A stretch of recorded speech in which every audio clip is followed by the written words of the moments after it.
DJ Pest is on the beats, ladies and gentlemen. You rocking with DJ Pest, you know everybody hates Pest. We rocking with DJ Pest, everybody hates Pest. That way, huh? Rocking with my bro DJ Pest. Everybody hate Pest except me though.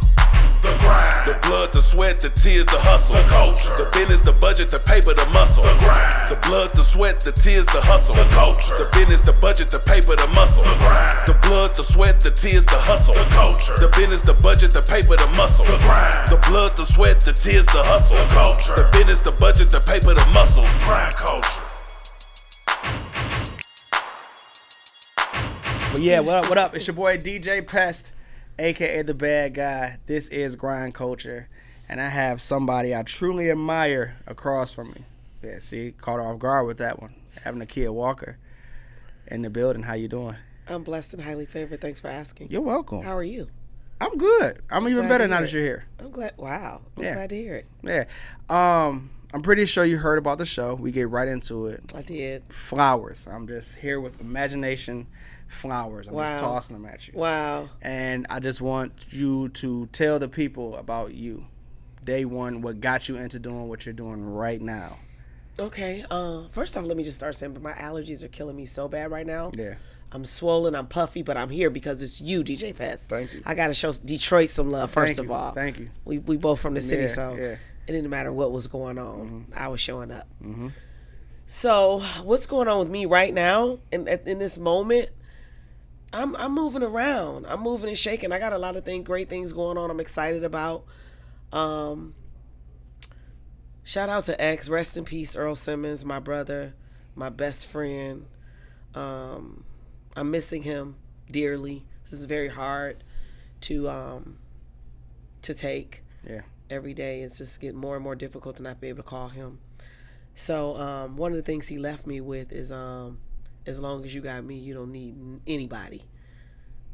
And so that plays over and over again in my head. And that didn't mean needing him for something in a physical sense, but you have me, so go out and be great. Mm-hmm. And so I hear that every day play in my head. And so that's what I'm doing. I'm going out and I'm being great based on this voice that I hear in my head. Yeah. And so I just wrapped my first film project. So now I am officially a movie director and executive producer. Congrats so I'm really excited. Yes, I'm really excited about that.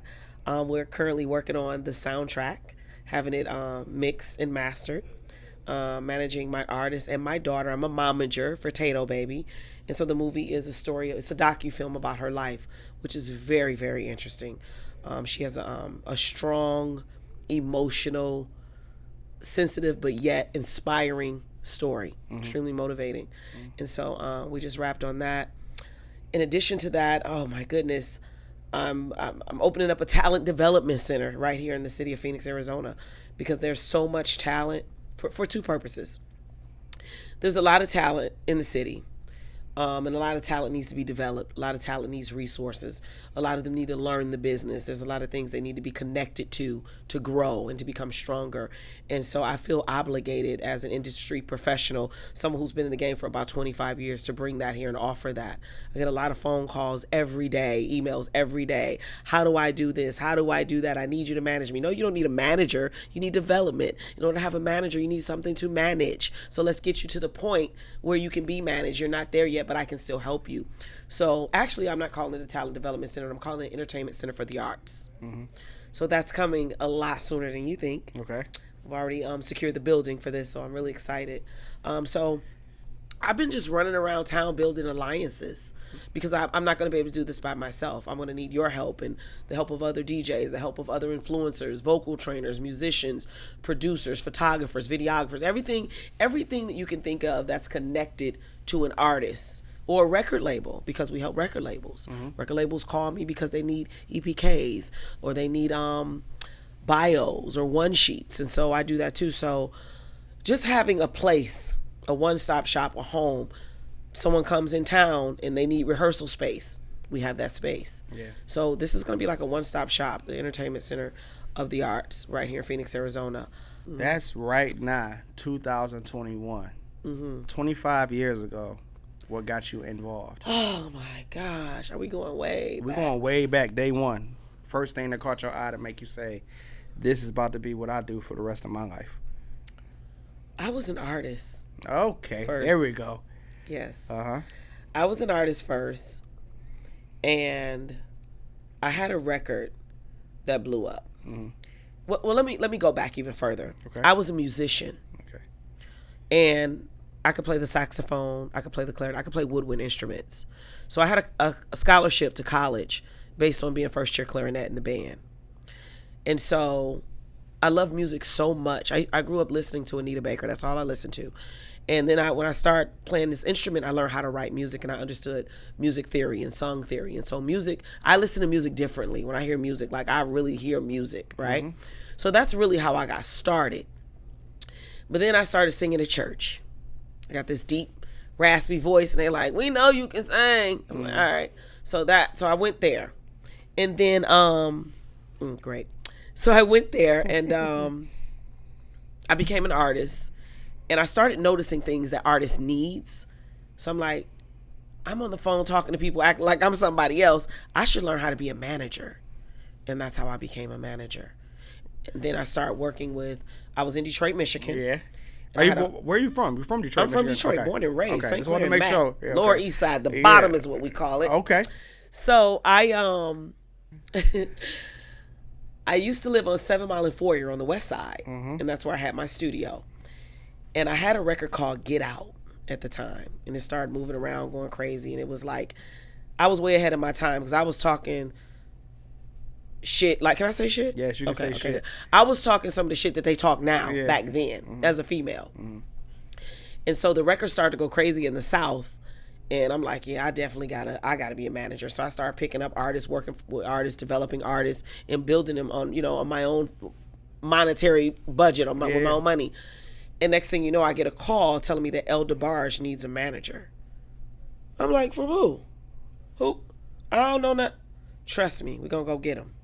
Drove out to Grand Rapids. I knew his cousin. And I ended up doing a song with Chico and James. And the whole crew just came out.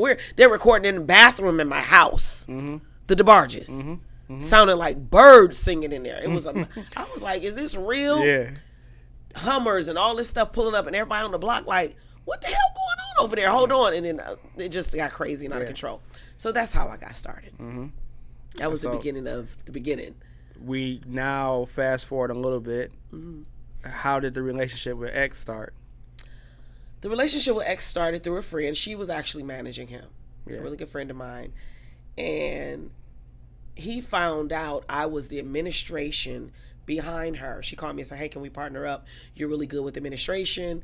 That's really not my strength, but I'm going to break bread with you. So I said, okay. So I kind of stayed quiet, and I'm a contract negotiator. I do all of those kind of things, right? Because I'm really an administrator. And it was working. Taking meetings with her over the phone, conference calls, listening in, giving her feedback on what I thought. And it was working, and he found out I was that person. And he was like, I want you to take the lead. Mm-hmm. And I was like, I went to her and I said, he wants me to take the lead. And she was like, well, I don't really want to do it. X and I had some words prior to this. And so she said some things to take up for me. Him and her got into it. She was like, well, you shouldn't really want to work with him because he said this. And I'm like, we don't get rid of DMX. Yeah. Let me just take the lead. We keep him as a client. So she opted out, and I stayed in. So you did this from home, or you had to go to New York? I did it from home. He lived here at the time. See, ooh. Yeah. I didn't. He lived here. He was a resident of Phoenix, Arizona. He lived in Cave Creek, Arizona. When was this? 2009. Okay, that makes sense. 2009, yeah. So actually, he was moving back. I'm sorry, he was moving back here from. He was in Florida at the time, and he was moving back to Arizona because he lived here once and then he moved back. So what got you to Arizona? I mean, we asking questions. Being I'm just a trying gangster. to get. Being a gangster. Just being a Detroit gangster, doing things that I shouldn't have been doing. Yeah. Got here and loved it and didn't want to go back. That's every Detroit Midwest story right there. Yeah. I got here, I loved it. I didn't want to go back, and that's just what it is. And so I just stayed at it. I'm here. I'm like, you know what? Hey. And what year was that when you got here? I originally got here in 1990. My first visit, I started visiting in 1998. Okay. But I planted myself here in 2000. And I asked everybody this question. I'm talking to a lot of people that's been here for a long time. I got here in 2013. Okay. Tell me, what's the biggest thing you've seen grow since you've been here? You know, I mean, in the music industry, or is it the sports? Like, what has grown since you've been here? Where you can say, I saw this when it wasn't here. I have to say the landscape. Yeah. It's so different. Like, there was nothing. Like, the empty lots, fields, free, like all the new freeways. It's grown so much. The people, there's more people here. And when I came, I really liked the fact that there wasn't a lot of people here. I mean, it was the 5th largest city. However, I just really liked the fact that it just wasn't overcrowded, because it's so big. But, I mean, I've seen everything grow here. The culture, I've seen the culture expand. I've seen everything. I mean, I haven't missed any. I've been here 21 years.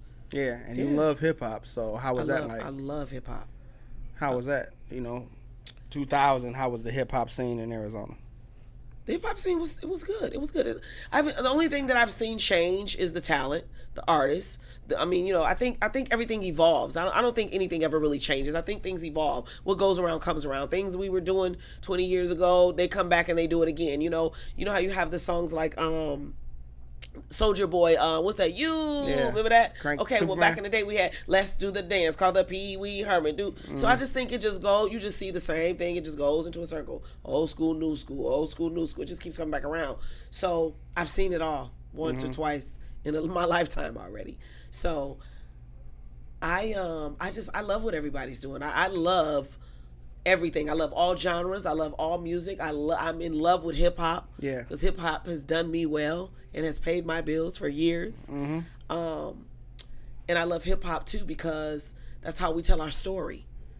That's like, you know, hip hop is our Bible to our story, to the streets, how we grow up, how we express ourselves, you know, how we dress, how we move, how we talk. You know, I love hip hop. Who's the GOATs of AZ hip hop for you? Judge the Boss. Jump. Judge That was quick. Listen.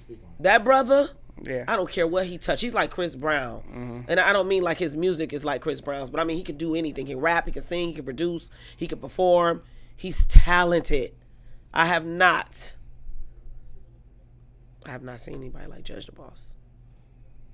I gotta start listening. Judge the Boss is the truth. Yeah. That brother is talented. Yeah, I have to commend him. He's talented. Okay. Is the city lacking anything that you wish it would have had more of, or is it really excelling in a department that you just enjoy? There's a little bit of both. I want to know both sides. The department that is lacking, I'm getting ready to introduce. Yeah. Her name is Tato Baby. She used to be called Baby T back in the day because she was a child celebrity. My daughter, my momager project, she used to be called Baby T. She went on a long hiatus after she was 14. When she was 14, we got a call from Hollywood Records because she's just so very talented. She's an actress. She's a dancer. We pushed the envelope with her. I've been working with her since she was 2 years old. By the age of 5, I had her rapping and running on a treadmill to build her stamina. And that was her daily routine for like 6 or 7 years. Yeah. Real talk. Yeah. They called me Joanna Jackson. Yeah. They say I emulate Michael Jackson's dad, Joe Jackson, because I make my artists, this is what you say you want to do? Let me see. We getting ready to find out. Because if we're going to do it, let's do it. Yeah. We're not playing with this thing because we want to be great. We're not one-hit wonders. We're not out to play games. We want to take this thing over. So I got that coming because she has worked hard. She went on a huge hiatus. Now she's back. X raised her. So her content is different. Her style is different. Her energy is different. She was raised in the industry, so she carries herself a little different. So I'm bringing that missing element, and I'm saying that because I've heard other DJs listen to her music and say we don't have anything like this here. Yeah, that's okay. It's coming. It's coming soon enough. The things that I love. I don't know. There's a lot of artists right now that I'm really checking for. There's a lot of great things happening in the city of Phoenix. This is why I'm bringing this entertainment center for the arts, because I want to polish some people up though. You know, I'm tired of listening to people do their performances, and I know this is gonna sound so cliche, but I need you to do a real show mix. I need people. I need you to do it. Beyonce, Jay-Z, Joe Budden, they're not rapping over their. I could just buy the CD. I could just buy the CD. Yeah. I want to hear you on the stage performing this thing. This is what I paid for. This is what I want to see. Yeah. Cut the lead vocals out. Pull up your ad, whatever you got to do with your ads, whatever. Turn those up. Rehearse. You're wondering why he's laughing? I want to know why he's laughing. Yeah, he's laughing 'Cause I'm because dead on every episode. Someone said that? No, on every episode we brought up a particular person that's probably getting a lot of flack. Is flack the word? Flack. For doing that or saying what I just said? For being the person that's saying he's the pioneer of Emerge McVeigh. Yeah. I know what it is. Yeah. I agree with him. I just think his approach is a little harsh. So I'm going to come in with a softer approach because I'm going to educate people. I'm not going to go like, you need to do this, I'm saying it now. How do you educate somebody different? Because sometimes you got to meet people where they are for them to understand what you're saying. If you don't speak my language, you're not going to hear me. You're going to look at me like I got 4 heads. You're going to think I'm trying to tell you what to do or control you. But if I come to you with my experience and I educate you and say, hey, let me show you what this sounds like. Let's go do a take and listen to it. Listen to the clarity of how you sound. Now, the reason also why this is important and why you have to work hard at this, the audience can hear you clearer. They can hear you a lot better, but you gotta work. You can't smoke a blunt before you get on the stage. You're gonna be out of breath. Yeah. You can't smoke a blunt before you get on the stage. You're gonna be out of breath. Yeah. You're a professional. Your voice is your instrument. You need to be prepared. Don't get drunk before you get on the stage. So those are the things they need to be educated on. And don't hold the mic like this. Yeah. I can't hear you. Yeah. You're muffling. There's a proper way. So when I say I'm opening up an entertainment center for the arts, I want to teach people all of these things. These are vitally important things to putting on a great performance. And if you work with me, these are the things that are mandatory. Yeah. So how does one get involved with what you have going on as an artist? Contact me. But what? Contact me, and then I'm going to look into you. I'm going to do my due diligence to see if this is something that you really want to do. If So you're really you will be serious. turning people away? No. No. So anybody can come? Anybody can come. But do you want to do the work? Yeah. And there's a budget attached to this, of course. That's It's what I'm not free. asking. Yeah, this is no No. passion. This is not free. This is your career. Nobody's giving you anything. You got to come and take this thing. You got to be ready. So I'm putting things together that are very affordable because I know people are working hard at their craft. Yeah. I know some people that really want to make it and they don't get opportunities. They don't have anyone helping them. They don't have anyone structuring things for them. They're just out doing things. I want to give them some direction, but I had to pay for an education. Say that. I had to pay to be in the game. Yeah. Blood, sweat, tears, books, whatever it was, it costs money. Yeah. So, but we're going to make it very affordable. I'm not trying to rob nobody. I want to see people win. What catches your attention, just from an artist? What catches your attention? Stage presence, control, of course the music. Yeah. Of course the music. But I mean, a fool can make a good song. That's true. He needs to be educated though, about the business. So, of course I love the music, the production is important, listening to the production. But I could just see potential in somebody if they get on the stage and they know how to move, they know how to hold the mic, and they're giving they just need that extra push or they need the extra help, or they just need somebody to write them the right song. So it just depends. There's variables. Yeah. There's variables. I can't really signal one thing out because different people need different strokes for different folks. So when somebody's performing at your Sunday event and they do everything that you don't like, how do I approach them? Yeah, how do you approach it? I talk to them when they come off the stage. And I say, you know what? I really appreciate you for coming out. You did an amazing job. And I'm not blowing smoke up their ass, but it takes a lot to get up there and stand up in front of people and perform. So I commend them. So I don't ever discredit people because I don't even know what you did to get here. I mean, down to this building, you probably caught 2 buses, walk. I don't know. So I'm not here to demean anybody. I like to see people win and I like to clap for people, but I want to be a part of that. I want to show you how to do it the right way. You know what? I'm so glad you made it out. Thank you so much for being here. You did an amazing job. Thanks for hitting the stage. I've seen some things that I can help you with. You should call me so we can talk about it. Make you a superstar.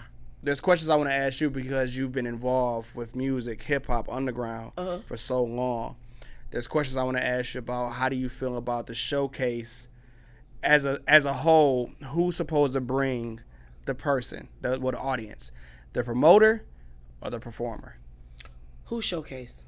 Any showcase? Okay, so that changed too. There's different showcases change that situation? Well, because it just depends on, I mean, you heard me say I want people to come out and bring people who's supporting you. Yeah. Bring people to support you, Yeah. right? But sometimes people don't have support. It's just what they want to do, and they just want a shot. They want an opportunity. What if I just moved here and I don't know anybody, but I'm talented? Like, I shouldn't let you perform? You might come and see me. That's the question. Yeah, Yeah, you might come and see me, and I'd be like, damn, where you been? Oh, I just moved here. Wow, nobody's here supporting them, so I'm clapping for them. But if you're here and you should be really fucking with people that support you. Yeah. Period. So having said that, I mean, again, there's variables. But if I'm doing a showcase, I don't really want to call what I'm doing a showcase. No, per se. I'm not. That's my question. But if there's a showcase going on and you know you're going to be performing, you should definitely put out an all points bulletin. Hey, I'm over here, and get as many people as possible to root for you and to clap for you, or that, you know what I mean, like show you some love, because these people don't know who you are and what you're talking about. That might gain you more recognition. Now people want to know who you are, because who are these people singing their song? Yeah. How come I don't know about this? Hold on. Let me look them up. You know what I mean? So it behooves the client to bring the audience. Yeah. Is it too many showcases? There's not enough. There's not enough showcases. People need as many opportunities as they can get. Why not? So people, we can do different things and offer different types of opportunities. A showcase don't have to just mean that you do open mic nights, okay? On a Wednesday night. Maybe somebody else doing it somewhere else on a Thursday night. There should be somewhere to go every night for people I want people to see me, and I want to be out here every fucking day till they find out who I am. There needs to be a lot of opportunities, of course. So you're agreeing that there's not a lot out here? Not if somebody calling me asking me what's going on tonight. What is your expectations for an artist when it's so many shows? Is an artist supposed to go to all the showcases? No. Just because sometimes, like with my showcase, we only do so many acts. So you might not get on. You might get booked out. Yeah. So just because I'm not available don't mean someone else isn't available. Okay. So you're an artist. Let's just say you're an artist, because you had I'm that mind frame. Yeah. What makes a showcase great? What makes a showcase terrible? The quality of the sound. The quality of sound for you. The audio that whatever the speakers, the bass, the DJ, whoever's giving me the mic, I want to be clear. I want my sound to be heard clear in the building. That's what makes. So you're a person that believes it can be 1 or 1,000 people in the room. I'm still gonna put on the best performance. I don't give a shit. It could be one person I'm performing like it's 500. You seen me at work when Tato Baby didn't have a lot of people. I don't give a damn. Yeah. She performed like it was a packed house. Yeah. Because that's how she's been developed. I'm about to say that was taught. That's how she's been developed. Because you take the emotion out of it. We don't deal in emotions in this business. Our showcase is supposed to have the right. Do we need showcases with A&Rs in them? Do we need? That's exactly why we're doing Industry Sunday Nights. I know what you're doing. I'm just trying to. I'm trying to not get all people. Of them. Not every showcase is not going to have all of that. Some of them is just for you to go punch the bag. You need to get on this stage. You need to get this experience. You need feedback. You need to see how people are going to react to your music. You need that experience. So I've had artists come to me that's never performed before. You need to go do some showcases. Yeah. You need to get on that stage. You got to make some mistakes. Yeah. You have to. So let me tell you something about working in this business, especially when you're working with artists, right? Especially being a manager and a DJ. Yeah. You're dealing with personalities. Yeah. That's what you're doing. You're dealing with characteristics. Yeah. These motherfuckers be bipolar. Yeah. Straight up, like, because people are sensitive about their shit. Yeah. Right? First of all, they're sensitive, right? And again, because they haven't been taught to not deal in emotion. And I think what you're doing is amazing. I see you giving away money. You giving them opportunity. First of all, you're getting an opportunity to come in here and get on the mic. And I'm DJing for you. You've built a name for yourself already. That's a plus. I'm in here with DJ Pest. This is a big fucking deal. That's the plus right there. Why are we tripping? And you giving away money? Who doing that? Yeah. So you're already doing something different. Yours is like none other, right? But when you're dealing with all these personalities, then you start to then now you're managing a situation. So I'm a firm believer that everything can be managed through understanding. All right, so we got these showcase. The first thing we're going to do is everything is about policy and procedure. I'm a big policy and procedure and setting ground rules and sticking to it. Because when you're consistent and you stick to shit, they realize they can't. You're not going to divert from it. This is what it is. This is not favors. This is business. So you come in here. You're gonna give me your music however I told you I need it. Email, drive, however I said it. Make sure that's it, or you don't go on. If there's a fee, pay it, or you don't go on. If there's a time constraint, get here, or you don't go on. Period. Yeah. Period. This is it's not rocket science, because as an artist, you have to have discipline. You need to learn discipline. You're not gonna make it to the Ivy League just doing whatever the fuck you want to do. I don't care who. The Lil Wayne, they all had to have discipline. They might be to a point now where they just saying, I'm gonna do this. Even X. X, all right, you gotta be here at this time, whatever. He gonna be late. We know they know it, but they account for that. They know he gonna be 30 minutes late. So we really want him to go on at 10:30 instead of 10, because we know he's gonna be late anyway. He make it on time because he had great management. So the manager say, okay, what time you need him there? He goes on at 10:30. All right, cool. I'm gonna tell him he going at 9:30. You understand? But he's disciplined enough to know that he can't bullshit past that hour, because all right, he knew me. I know Nakia ass set it up, got me going there early. Yeah. But he knew. But discipline. Yeah. You gotta have discipline. Policy, procedures, discipline, be steadfast, be stern. That's it. You're creating opportunities for people. And I'm gonna replay.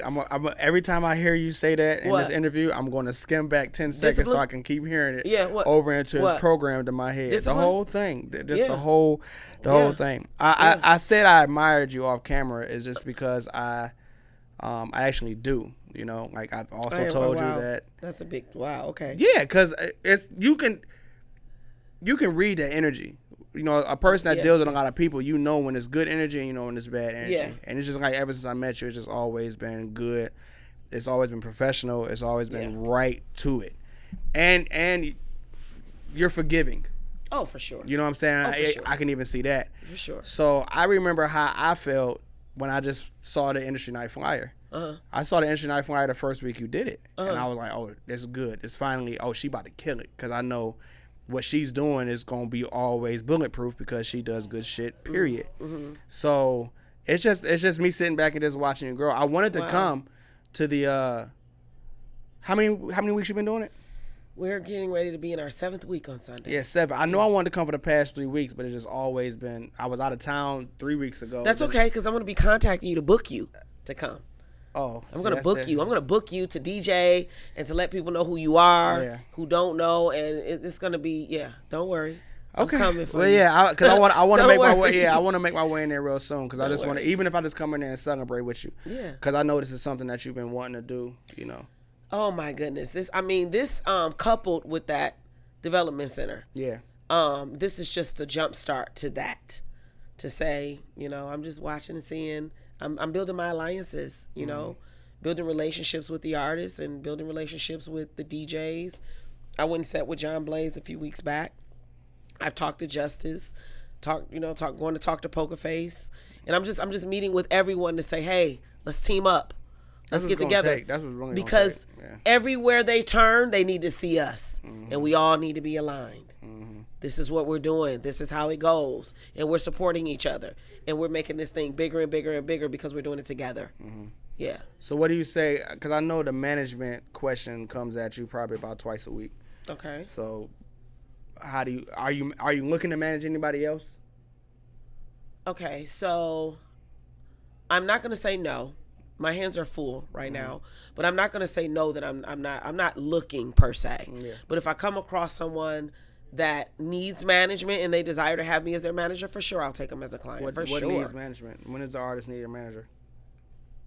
When your phone is ringing off the hook, when your email is jumping, when you're faced with different opportunities and you don't know how to handle it, when you have meetings with individuals, someone's sending you contracts you don't understand, when you need someone to be your liaison, to speak up for you, to represent you, you need management.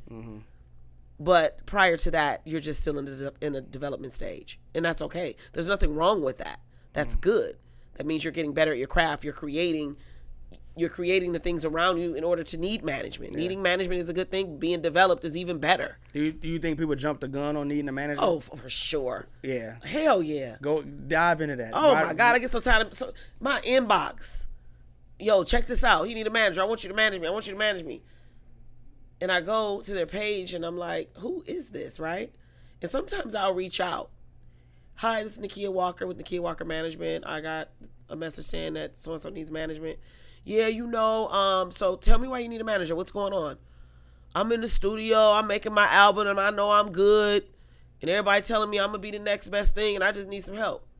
No, you need What is that development. Develop. Okay. You need development. You're still in the studio. You're still making records. You're not ready to have a manager. No one's looking for you. Yeah. You don't have any contracts on the table. Yeah. You don't, your phone's not ringing. Your email's not going off. You're not getting pulled in many directions. You're not at a place of confusion like, oh my God, I don't know what to do. Help. Yeah. You call a manager when you feel like you're drowning. Yeah. You need someone to manage. You need some. Come on. Does a store hire you to manage their store if they don't got no damn store? Yeah. That's and not no products happening. in the store? Yeah. No. Yeah. That's not happening at all. A store manager is there because they got shit to manage. So does that go for all fields of entertainers? The comedians, poets? Everybody. You need something to manage. No matter what you do. You got to give me something. You got to give me something to manage. Otherwise, okay, how are you going to pay me? What are we going to do? Yeah. Because I asked for 20 to 30%. And is that, what is the average? The standard is 20. The standard is 20? Mm-hmm. I asked for 20 to 30 depending on how much of a headache I think you about to be. Okay, so for an artist, what kind of bag can a manager bring an artist? Like more like shows, yeah, I know what you mean, yeah. opportunities. There's a lot of opportunities. So I work with agents that cast for major shows, Empire, 50 Cent Show, whatever, television shows, right? We talked earlier about having to distribute. I can get you on TV. I have my own film crew. I'm not an agent, so I don't necessarily book shows. But when I'm managing somebody, I believe in creating opportunities because I'm the type of person, I don't like to wait on people.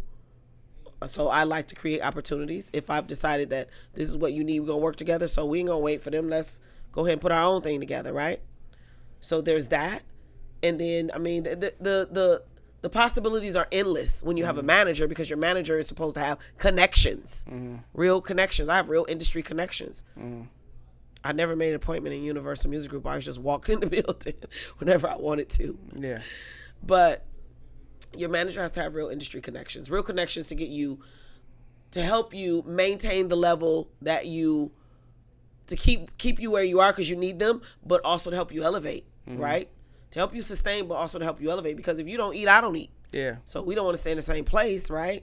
So I'm your mouthpiece. I'm your liaison. Everybody's talking to me. I'm talking to everybody. And that's another thing. Let me say this for the record. Say it. When you have a manager, when you feel like you're at that point and you need a manager, you let your manager handle your affairs. You're not answering calls. You're not answering emails. You're not saying one thing and the manager's saying another. We don't like to clean up. I can. Because I used to be, sometimes for X, I had to be Olivia Pope. Ever see Scandal? Yeah, I see Scandal. Yeah, I've had to play the Olivia Pope role a lot of times, right? But I don't like being the cleanup girl. I like for things to run how they need to run. And granted, we know life is going to happen. We know that, right? So I know how to go in and get you out of some shit and do what we got to do, right? But let's try to avoid that at all costs. Follow protocol and procedure. Tato Baby is really good. She used to have this problem. Yeah, Mom talked to so-and-so. I'm doing a show. I'm like, girl, stop doing that. And the only reason she has a manager is because I'm her mother. Yeah. Because she's in development too. Yeah. So is it real disrespectful? And this is me asking my personal how to deal with it. You managing somebody, and you look up and they're doing a feature with somebody. Without talking to you? Yeah, without That's talking. very disrespectful. Also, when is an artist supposed to charge for a feature or not charge for a feature? Let's get to the real meat and potatoes. So I have asked Tato Baby to not ever do another feature without talking to me first, and to always charge. Let me tell you why. Okay. Number one, this happened. This is a true story. She was in the studio. A young lady out here walked in the studio, heard the record, was like, oh my God, I want to get on that. If you let me get on that, I have a nice platform on Instagram. I'll promote it for you. Tato Baby, all right, cool. They did the deal. A few weeks later, we're shooting a movie. The girl shows up on my movie set 3 hours late. The cameras didn't die. We didn't finish the clip. The scene, we walking out. She's just pulling up. She gets upset. Well, I did this for her. I want $500. I want this. You haven't did a motherfucking thing. You ain't did nobody no favors. And it didn't go through me. So that shit is null and void. And you were just work for hire and you got paid just to be on the screen. That's your pay. You in the video. It's a wrap. You should have dealt with me. She's an artist with a manager. So we got to chalk that up to the game. You on a song now, sweetheart. You shook on it. There was witnesses there.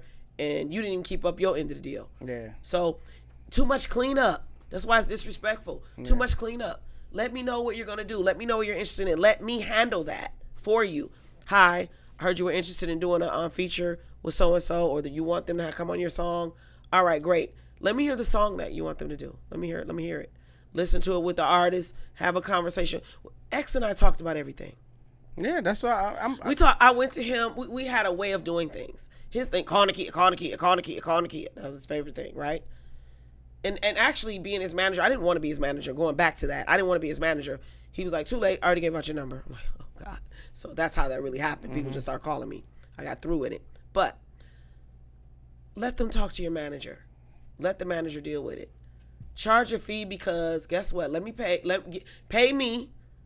Or if they getting on your stuff, pay them. This way, my time is valuable. My craft is of value. But this is not an exclusive payment though. I still need rights and royalties to this record if it blows. So this is why we do split sheets. Yep. This is why there's paperwork for these type of things. And I'm willing to bet these people out running around doing features are not doing the proper paperwork. Yeah, they're not. And that's it's so oversaturated right now. That's why I need you to say it, because sometimes when I say it, I have the effect of sounding too harsh, or I'm being funny, or it's comedy. I don't give a fuck about none of that. That's why I need you to... See, an artist cannot work with me with all that shit. Like, all that emotional... They call me. They say I'm so rough. But I'm like, that's a necessary roughness. The industry is rough. Mm-hmm. When you're done working with me, you're going to be ready for whatever. Mm-hmm. You ain't going to be no crybaby. You ain't going to be running out the room mad. We're not doing none of that. We're handling, this is business. Mm-hmm. This is business. Earl looked at me one day. He said, you know what? I'm the dog, and you going to be the bitch. Mm-hmm. Nobody's going to like you. I said, why don't you want anybody to like me? That sounds cruel, Earl. Trust me. You're going to appreciate me for this one day. Mm-hmm. Handle your business. Don't wear your emotions on your sleeve, Nakia. Because I used to be like that. Yeah. And then I was like, oh, I can't. But then you don't got time managing his ass. You got to always be, because he moves so fast. Mm-hmm. Pull up to a venue, he jumping out first. Security, and I wasn't his road manager. I would only travel like places I wanted to shop at. Yeah, I believe that. Yeah. You going to Chicago? I want to go on Michigan Avenue. Yeah. You going to Miami? I want to do this. I want to go to college, so I didn't go everywhere with him, but sometimes he'd be like, you got to go. We're going to stay for a week. We're going to have a good time. But you got to be on your P's and Q's too, when you're a manager. And the artists, a lot of, we do work. So I heard someone else say that you work for them. No, I work with you because I got a business too. Mm-hmm. I might not want your ass on my management company. Yeah. So I don't work for you. I work with you. Yeah. We work together. Facts. We're partners now. Facts. Because we have to have an understanding of what we're doing. I want to ensure that I'm helping you with all the things that you love and who you want to become. What the things that you want to do. That's my job, right? But we have to have an understanding. We got to work together. So we're partners. Okay. You just get a higher percentage than I do. Yeah. That's all. So great career as of right now, But when it's all said and done, what will make you hang up your coat? Like, I've done my job. Like, when are you able to walk away from this? When I feel like I have helped enough people become successful. I don't know when that is. Like I say, I just want to see a few people win. You know what I mean? I want to see a few people make it over. Yeah. Especially my daughter. I have a job to do. I have an obligation. I gotta see her make it over. I may not even manage her all the time. I'm getting older. I'm tired. That's what I'm asking. I'm fucking tired. I'm ready to go on a yacht and point and click. Are you having vacation time now? Are you taking vacations? No, not now. When was the last time you went on vacation? Right before X died. Okay. Right before X died. So probably I got COVID the end of February. I just came back from New York, so probably January. So where's the next vacation? When are you taking it? I don't know. I'm not going to tell you a lie because I'm grinding right now. I don't know when I'm taking another vacation right now. I'm not sitting down. I'm going to bed earlier because I know I need my rest, right? But I'm not sitting down right now. I'm not sitting on my hands because I have shit to do. Yeah. I learned that. That's why I'm asking, because I used to be a person that didn't believe in taking vacations at all. Please. Like, no vacations. But I got the kids, and then, like, we want to go here. So I've been taking a lot of vacations. But I'm also understanding it's so hard to just put your phone on Do Not Disturb when you're on vacation because this money never sleeps. Well, that's why you have to get yourself set up just to make passive income so you can make money in your sleep. Yes. I'm going to talk to you so much when this camera stops recording. Yeah. Because you need to make money when you sleep because you need to wake up and be like, oh, all right. Yeah. You know what I'm saying? Because that's where it's at. But this thing for me is personal because X left me with a gift. He left me with something. It's personal because I have my daughter. It's personal because I see so many artists out there that truly do need the help. They truly do need the direction. Even if they think they don't, they do. And my approach is just different. I'm very loving when I embrace you and bring you in. Yeah. But I'm very tough once we start the work because this is what you said you wanted to do. Oh, this is what you said you want to do? Yes. So everybody think being an artist is like get on stage, do a record, shoot a video. Oh, I'm an artist now. No, you're not. No, you're not. You're not an artist. Yeah, I say all the time when rappers say I'm a rapper, and I'm like, you're not a rapper because you don't get paid. You just like to rap. It's a hobby for you. Like, this is, you can't take this serious. Because when January come around and we rapping right now. Yeah, you know what I'm saying? We rapping right now. Yeah, you know, January come around, you have nothing to show for it. You have Right. nothing, no forms, no nothing. It's just, you know, you got to do that. So I do try to tell a lot of people, but it's just so hard. You know, you deal with so many artists on a day-to-day basis. I'm dealing with 20 every Wednesday, and only 2 of them are serious. Wow. You know, because I think I'm done with giving away the money. Really? Yeah, I gave away $1,000 the past. Now they don't have to pay to be on this showcase. They just show up, sign up. They just pay to get in. Ain't that crazy? You know what I'm saying? And I get attacked every. Look at my face. Yeah, it's crazy. It's crazy. So for the regular night, it was $10. When I first started, it was $10. But the venue, people were sneaking over candy, and because there's a gas station right next door to the venue. So people were coming over there with like Dorito bags and stuff like that. So I had to get security. Security is not being like, hey, when we search you and take off your hat. They're like, yo, you got a burrito in your pocket. Like, what are you doing? You feel me? So I had to get security. So I went up to $12 so that $2 will help pay my security. That's crazy. So we're essentially dealing with children. Yes. So I'm still giving away the $100. So I'm paying the venue, paying the door person, giving away money. Still giving away money. Yeah, so I did $1,000. like, yeah, right. I did $1,000, and everybody that's on my team was like, "No, you need to charge like 40 something to get on, to get on it." I'm like, "No, just keep it, keep it real." Because what I do have a problem with, this is my personal problem. This is me to you. My personal problem is when somebody's giving away money, but he's giving away the money that he was receiving from the people that were participating. And I mean, that might not be a problem for everybody, but it is for me. I don't think you can. I understand flex. what you're saying. I don't think you can say you're giving away $500, but it costs $100 to be a part of it. I understand. So that's why I never really did that. That's fair. So what I did do for the $500 was just up it to 20. So I upped it to 20. Cool. The $1,000 came around. I upped it to 25. But my problem that I haven't been able to just solve or defeat since that was, I saw a lot of people that just started making music that night. See? It was weird. Like with me saying? not being able to say you can come in, everybody can come in. See? I had somebody belly dancing. I had somebody. I was like, yo, somebody's gonna come here and start juggling bowling pins in a minute. Like, this is how bad it got. So the list got open mic. on Rock the mic. On Rock the Mic Somebody's Wednesday. belly dancing on Rock the Mic. Belly dance, comedy and everything. So at the end of the night, everybody didn't get to perform because the list is there. So I was giving people their money back. That's how bad I felt. And there wasn't that many people. It was probably like 7. But while I'm outside, it was this 22-year-old. I would say 22. I don't know his age. Okay.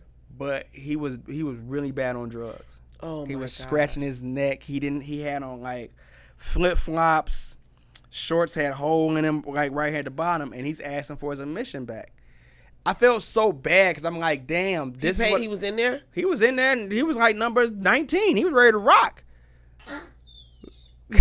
You see what I'm saying? Like, some people were like, in a moment, we were caught. Like, we were like, is this really real? Because he might be talented as fuck and you never found out. Exactly. That's one of those kids I'm saying need an opportunity and don't nobody know. But I wanted, when I gave, it's all good. When I gave Buddy his money back, it made me just realize like this money is bringing out some of the wild bunch. Right, I understand. But he could have been talented. He could have been a neck. Understood. I understand. But what I was you're like, saying. this money doing something to these people. Like these That's people, crazy. they're having expectations. They're telling their mom they're gonna go home and win, and not be able to come home and they didn't win. I don't know how that's gonna mess with their system. I don't know how that's gonna mess with like them. Somebody told me they needed the money. Like, can I win? And it'll help me pay the rent, and I give you half. You know what I'm saying? Like, I don't like being and that's too conflicting to me, Wow, that's crazy. So what I wanted to do was, Jeez. so what I did now was I asked a friend. Well, we're keeping it 100. I asked Just the Empress because Just the Empress had just won in Atlanta. She moved to Atlanta. Okay. I said, yo, how are they doing in Atlanta? Because y'all do this every day. I look at your Instagram Monday, Tuesday, Wednesday. You always at a showcase. She was like, this is how they do it. She sent it to me, and I was like, oh, okay. So if you want to perform, it's this amount. But if you bring a certain amount of people, it's free. If you bring another certain amount of people, we pay you. Well, they didn't say that. I said that. Right, I get it. So now I'm like, okay, well, at this point, I'm going to let you shoot yourself in the foot, or I'm going to let you... Right. You're going to have to find somebody. You're going to have to hire another DJ under you to do I it. want to so bad, but every time I hire another DJ, I'll have somebody in the crowd like, why am I not DJing? So what? Yeah, and it's something. But like I say, but it'll keep that going for you if you choose to keep it going. So what we're doing, and I'm going to share this with you, is that so our new thing. So right now it's free. Right now it's free it's free to get in, and it's free to perform. Right now, our vendors are free. Everybody's free, but that's getting ready to end.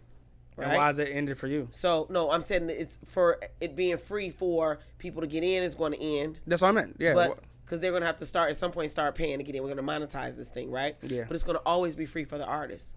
And the reason why it's going to be free for the artists, now, when they asked me, do they want to book, I was like, you need to be able to bring 20 or 30 people with you to get on this showcase, to get on this stage. That's what I need to see, right? The reason it's going to always be free for the artists is because I'm linking with sponsors. So-and-so artist that I'm asking to come perform is going to be sponsored and partnered with this company that's already agreed to pay this money to market their product or services through this artist, and that's how the artist is going to get on. You've agreed to this. That's how you get on the stage because you agree to partner with this company, and the company gives us the money. So that keeps it free for you. But I have to monetize this thing. Yeah. It got to make sense for me. It got to make sense. Because when you're dealing with all these different characteristics and these people and their issues, and they bringing that shit with them, it's like, listen, I'm just trying to give you opportunity. Yeah, and that's all I want to give you. I just want to give you opportunity. I want you to be able to sit on somebody's couch, somebody's other interview, and when you're successful, and they be like, well, how did you get your start? I was performing with Nakia and DJ Pest, or either or, For sure. That's all I do it for. But when people start abusing it, it's like, wait, I ain't got to do this. People are going to do that. People are going to do that. So you just probably got to just change up your format, and just policy, procedures, discipline, steadfast. Yes, see, she said it again. Another repeat. Yes, policy, procedures, discipline, being steadfast, being stern, rules and regulations, and sticking to it and telling them, like, this is what it is. Yeah. I don't care if you're mad. I will. This is business. Yeah, so now when I'm in your DM, you know why I'm in your DM. I'm in your DM because I need coaching. You can call me anytime. You don't got my number? Yes. I think I do. I do. If I don't, I'm about to get it. You can Google my number. My number is all over the word? world. Let's get it. All right. It's crazy. It's all over the world. I get it. I have people calling my phone like, she answered. Are you DMX's manager? Yes. I'm like, who is this? Click. It's crazy. Yeah. Yes. Yeah. And the joke used to be, do you guys know DMX's manager lived in Phoenix? She answers her phone. Why wouldn't I answer my phone if it's ringing? Of course I want to answer my phone. A lot of managers don't. Do you know how hard it is sometimes for me to get in touch with other people's management or to get other people's managers to do things, and they're not as efficient? Yeah. And their correspondence is horrible. Yeah. It's a thing. I pride myself on not being that person. Yeah. I don't care who's calling, because at any given moment there could be an opportunity on the end of that phone, or it could be my next best, greatest talent. I agree with you. So I answer all of my calls. Unless it says scam likely, I don't pick it up. So don't pick up scam likely. So hopefully your phone number shows up in the proper manner, and I'll pick up. Yeah. And if you're talking crazy, I don't have to deal with it. And if you're talking something I want to hear, I'll listen. You block people? No, I don't block people. You just tell them straight and they don't call. I don't have to fuck with you. It's that simple for me. I don't block nobody, and I don't hide from nobody. I ain't running from nobody. You call me, we talk. I had somebody text me. Look, I'm going to show you. I'm not even making this shit up. There was a guy who wrote scripts. He's a filmmaker. I met him. This is so crazy because I met him. I was going to International one night, and I can't remember who I was meeting there. And I parked my car somewhere, and I was walking down the street, and this guy was sitting like on a windowsill, 2 long braids, totally looked like a gangbanger, right? But I wasn't worried. So I'm walking down the street. There's other people out there too. They kind of just sitting around. So he goes, he says, "Excuse me." And I thought I heard him, so I turned around and he wasn't there anymore. So I'm thinking to myself, okay, this nigga want to get weird. So, all right. So I'm getting myself prepared. Like, I'm going to fight this nigga, like, whatever. So we're walking down the street and he says, "Excuse me" again. So I turned around. I said, "Why do you keep doing that? You cannot do that to a girl from Detroit. I will whoop your ass. Do you want to talk to me or not?" He was like, "I don't want no trouble, Queen. I just wanted to say what's up." So say what's up. What you keep disappearing for? So he was like, "Damn." I said, "Come walk with me. I'm by myself anyway. I'm about to go to this fucking club." So he looked at me like, "Damn." Yeah. So we walk into the club. He's like, "I just want to know if I can get your number." I said, "For what? Why do you want my number? You don't even know me. You scared to talk to me. Now you want my number?" He was like, "I do. You look like somebody." "Well, I look familiar?" "No, you look like somebody that's important." I said, "Well, tell me about you. Who are you?" He said, "Well, my name is Jason." I'm going to say it because there's a million Jasons. "My name is Jason. I just came home from prison doing 20 years. I said, 20 years, nigga, you a killer? He said, "They say I am, but I ain't do it." I said, "How I know you ain't no killer?" "Because I'm a killer." He was like, "You act like one too." So we just met like that, right? It was crazy, right? So I gave him my number. We exchanged numbers. And I found out Jason was a script writer. And he don't know me from nowhere. I don't know his ass. But I wanted to hear what the fuck you want to talk about. Yo. You better have something to talk about. I ain't talking to your ass no more.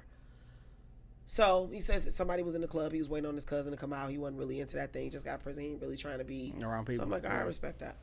So he called me and, we kicking it or whatever. And he tell me all the things he's doing. I'm just listening. And I'm like, wow, I'm thinking to myself, like, damn, you never know who you talking to, who you meet. So I think it wasn't until like maybe the second or third conversation I told him who I was and what what I'm into. And he was like, "That's crazy. That's crazy." Because I told him my name was Nikki. Because that's my nickname. So he don't know. He couldn't. So I don't want the nigga Googling me and all that. Yeah. So he was like, "Wow, that's crazy." He was like, "You used to manage DMX. Swear." I said, "Google Nakia Walker." He looked it up. He was like, "Yo, that's your picture." I'm like, "Yes, that's me." He's like, "Damn." So anyway, we talked about why he was in prison, what happened. He was like, "I was there. I didn't do it. I promise." I said, "Listen, you don't owe me no explanation. I just hope you're not what they're perceiving you to be. And I believe everybody deserves a second chance. What you trying to do?" He's like, "I need help getting my movies out." I said, "Okay, well, let's sit down and talk about it." So I went to meet with him one day, and we sat and we talked. And then he broke out and he was like, "Man, I'm about to get violated. I did something stupid, and I'm thinking about running."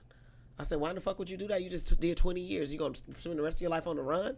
Turn yourself in. What'd you do?" So he told me some crazy shit. He had a job, and his PO was an asshole pretty much. He really didn't do nothing wrong. It was some wrong address type shit, but he was going to work. No, he was renting a house, and they didn't know he was a criminal. And they found out and they evicted him. So he moved with a cousin. And so his PO, it didn't catch up with him in time. And so he got in trouble. The bitch violated him. Long story short, I dropped him off. He called me and said, "I need a ride to turn myself in. I'm going to take your advice. I don't even know you, and I'm going to take your advice." I said, "You should." Dropped him off, and he left. They wouldn't let him bring all his belongings. So he had to leave a box in my car, right? Called me a couple weeks later. I meet his cousin. His cousin would come pick up. Now, I just met this nigga walking down the street. Cousin come pick up the box. He drops a box that I noticed later in my car, a little Gucci box, and it had thumb drives in it. So he had scripts on these thumb drives and pictures of his mother. While he's in jail, his mother dies. They gave him 2 years. His mother dies. So he contacts me like, "Yo, do you still got that thing?" I moved twice in those 2 years, and I'm traveling them all over the place, and I still kept that box for him because I'm like, this man's mother died. I know this is important for him, so I kept the box. So when he got out of prison, he was calling me, and I'm traveling. I'm back and forth. I'm busy as shit, and I'm not avoiding him, but I'm busy. He's not my first priority. You know what I'm saying? So he called me one day and started calling me all kind of bitches and fuck, like just being ridiculous. So I said, okay, it's sad that this can happen, but this ignorance has now attracted my attention. Because he's like, yeah, bitch, when I catch you, it's going to be this or that. So I got on the phone and I said, he had a female in the car. She's like, why are you doing all that? You're never going to get your stuff. I said, Jason, I don't know you and you don't know me. All I know is I was just a good friend that gave you my number, that wanted to see you do well, that helped you out, that wanted to see you do the right things in life, being a mentor, you know, and I was going to rock with you. But let me tell you one motherfucking thing, Jason. You don't scare me. I don't give a fuck about what gang you represent, nigga.